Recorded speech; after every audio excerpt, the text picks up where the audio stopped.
This is a story of a boy who once touched the sky, but in doing so, fell into the sea.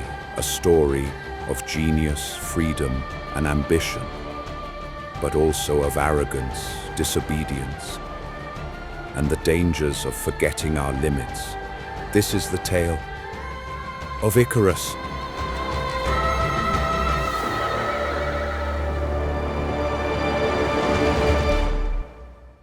Long ago, on the island of Crete, there lived a brilliant inventor named Daedalus. He was a master craftsman, creator of wonders that seemed almost magical. His most famous creation was the labyrinth, a twisting maze built for King Minos to hold the fearsome Minotaur. But Daedalus's genius became his prison. King Minos, not wanting such knowledge to leave Crete, locked him and his young son Icarus in a high tower by the sea. The walls were too steep to climb. They were trapped, but Daedalus was not a man who accepted limits. If land and sea were blocked, then he would turn to the sky. Day after day, Daedalus worked in secret. He gathered feathers fallen from seabirds, bound them with string, and fastened them with wax. Slowly he crafted 2 pairs of wings, one for himself and one for Icarus. At last, the day came. Daedalus strapped the wings to his arms and showed his son how to move them. But before they took off, he gave Icarus a stern warning. Do not fly too low, or the sea's spray will weigh you down. And do not fly too high, or the sun's heat will melt the wax. Follow my path between earth and sky. The two leapt into the air, and for the first time in human history, men flew. The wind lifted them.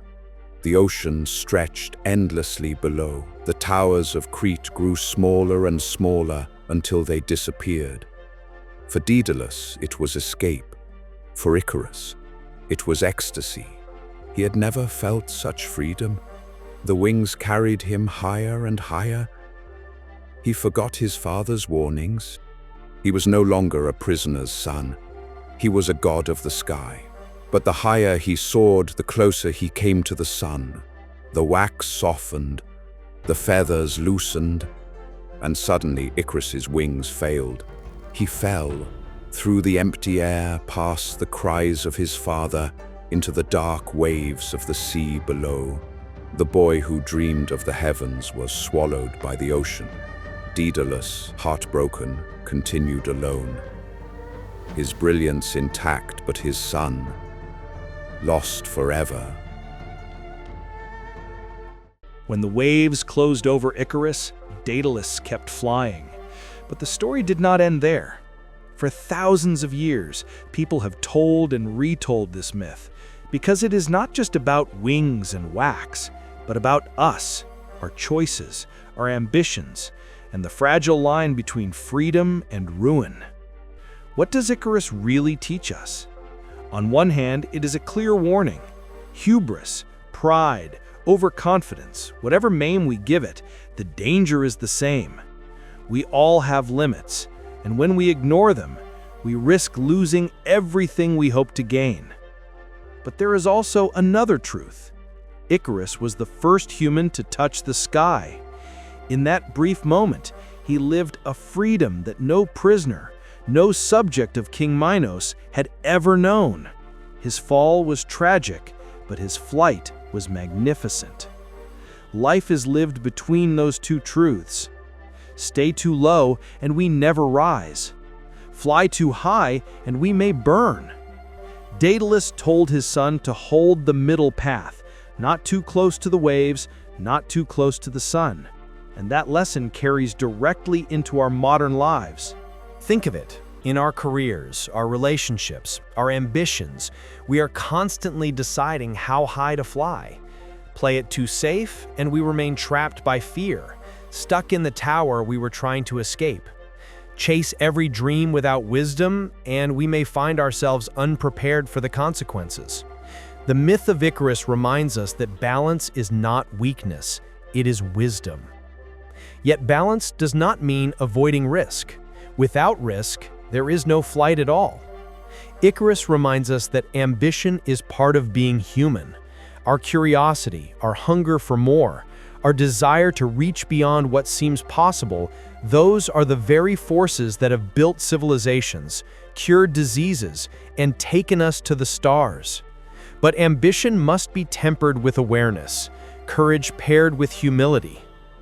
In a way, we are all both Daedalus and Icarus. We are the inventor, carefully crafting the wings that will carry us forward, making plans, setting boundaries.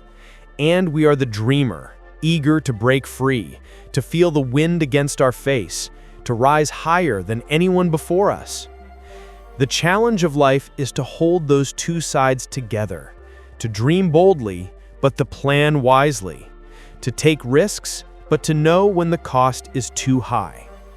So the question is not only, how do I avoid falling? It is also, what am I willing to risk for the chance to fly? Some dreams are worth the danger, others are not. Only you can decide which is which. And maybe that is why this story still matters, because every day, in small ways and in great ones, we are making the same choices Icarus did. How high will we aim? How carefully will we listen to the wisdom of those who came before us? Will we find the middle path, or will we test the edge of the sun? The myth of Icarus leaves us with this paradox. Freedom and danger are often the same thing. The question is not whether to fly, but how. Every story hides a lesson, and every lesson shapes the way we live. If you'd like to keep uncovering meaning from the tales of history and myth, subscribe now. The next story may change how you see the world.